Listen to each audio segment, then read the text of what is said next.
بسم اللہ الرحمن الرحیم۔ السلام علیکم بچوں، آپ سب کیسے ہیں؟ آپ کی چھٹیاں تو یقیناً بہت اچھی گزر رہی ہوں گی۔ اور بچوں، آپ سب جانتے ہیں نا کہ اب تو ماہ محرم آنے والا ہے،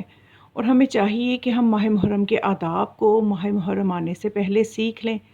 تاکہ ہم اس مہینے میں وہ کام انجام دیں جس سے ہمارا خدا ہم سے خوش ہو اور ہمارے معصومین علیہم السلام بھی ہم سے خوش ہوں۔ ہمیں اس کے آداب پتہ ہونے چاہیے۔ آپ سب جانتے ہیں نا کہ محرم جو ہے یہ غم کا مہینہ ہے۔ اس مہینے کا چاند نظر آنے کا جو علم ہے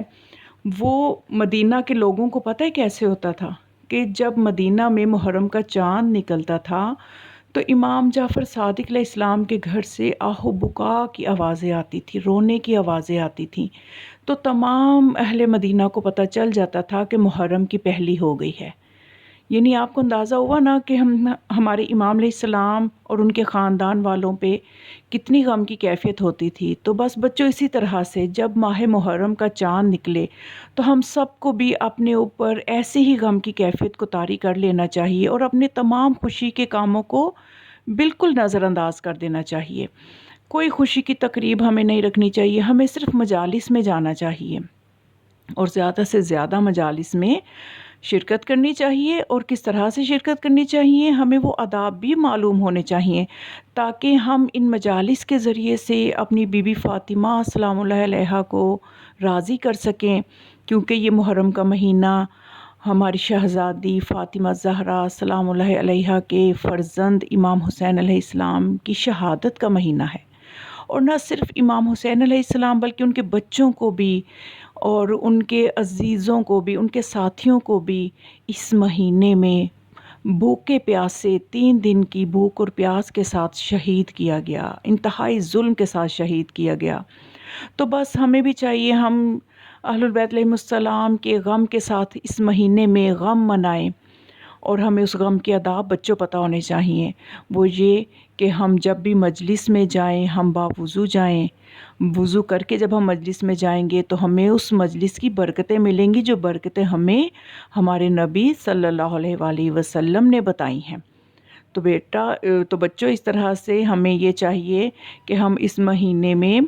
زیادہ سے زیادہ مجالس میں جائیں اور ادب و آداب کا لحاظ رکھ کے جائیں، وضو کر کے جائیں اور دھیان سے مجلس میں ساری باتیں سنیں، غور سے سنیں، اور وہ ساری باتیں واپس آ کے ہم اپنے گھر والوں کو اور اپنے بہن بھائیوں کو جو مجلس میں نہ جا پا رہے ہوں ان کو وہ سنائیں کہ مجلس میں کیا کہا گیا، تاکہ نیکی کا پیغام دوسروں تک بھی پہنچے۔ اور پتہ ہے امام حسن علیہ السلام بھی ایسے ہی کیا کرتے تھے۔ جب ان کے نانا مسجد میں درس دیا کرتے تھے تو امام حسن علیہ السلام اپنی والدہ جناب فاطمہ سلام اللہ علیہا کو گھر آ کر وہ تمام درس سنایا کرتے تھے کہ آج میرے نانا جان نے مسجد میں اس طرح سے یہ والی باتیں بتائیں۔ تو اس طرح سے جناب فاطمہ زہرا سلام اللہ علیہا جو ہیں وہ بہت خوش ہوا کرتی تھیں، اور ان کے بابا مولا علی علیہ السلام بھی بہت خوش ہوا کرتے تھے۔ تو ہمیں بھی چاہیے کہ ہم جو مجلس میں سنیں اس کو یاد رکھیں، اس پہ عمل کریں، اور دوسروں کو بھی جا کے بتائیں کہ آج مجلس میں اس طرح سے اچھی اچھی باتیں جو ہیں وہ بتائی گئی ہیں۔ اور مجلس کا ہمیں اس لیے بھی احترام ضروری ہے کہ وہاں پہ فرشتے آتے ہیں، اور پتہ ہے امام حسین علیہ السلام فرماتے ہیں کہ جہاں پہ بھی میرا ذکر ہو رہا ہوتا ہے وہ جگہ عام جگہ نہیں رہتی، بلکہ وہ جگہ میرے حرم کا درجہ رکھتی ہے۔ اور آپ کو پتہ ہے حرم میں امام حسین علیہ السلام جو کربلا میں ہے اس کا کتنا مقام بلند ہے، اس کی کتنی عظمت زیادہ ہے کہ وہاں پہ کیے گئی نیکی، وہاں پہ پڑھی گئی نمازیں ان کا عام مسجد میں یا عام جگہوں پہ پڑھی گئی نمازوں سے بہت زیادہ اجر و ثواب ہے۔ اور اسی طرح سے امام حسین علیہ السلام فرماتے ہیں کہ جس جگہ بھی دنیا کے کسی بھی کونے میں میرے نام کی مجلس ہو رہی ہوگی یا میرا ذکر ہو رہا ہوگا تو وہ جگہ بھی اتنی ہی عظیم ہو جائے گی، اور وہاں پہ اس جگہ کو فرشتے بھی گھیر لیتے ہیں،